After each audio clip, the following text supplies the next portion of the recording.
Lahore high court ने motorway gangrape के मुजरिमों की सज़ा के खिलाफ अपीलें खारिज कर दी हैं। लाहौर हाईकोर्ट ने दोनों मुजरिमों को सुनाई जाने वाली सज़ाए मौत दुरुस्त करार दे दी है। मज़ीद जानेंगे डॉन न्यूज़ के नुमाइंदे राना बिलाल से। राना बिलाल, बताइए क्या कहना है लाहौर हाईकोर्ट का।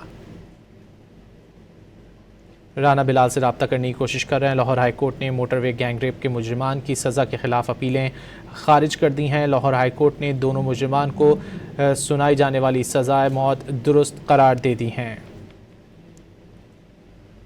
लाहौर हाईकोर्ट ने दोनों मुजरिमान को सुनाई जाने वाली सज़ाए मौत दुरुस्त करार दे दी है। जस्टिस सैयद शहबाज अली रिजवी की सरबराही में 2 रुकनी बेंच अपीलों पर फैसला सुनाया है। प्रोसिक्यूशन की जानिब से राहिला शाहिद ने दलाइल दिए हैं। इंसदाद दहशतगर्दी अदालत ने दोनों मुजरिमों को 20 मार्च 2021 को ज़्यादती के जुर्म में सज़ाए मौत का हुक्म सुनाया था। दोनों मुजरिमों ने इंसदाद दहशतगर्दी के फैसले को 25 मार्च 2021 को लाहौर हाईकोर्ट में चैलेंज किया था। लाहौर हाईकोर्ट ने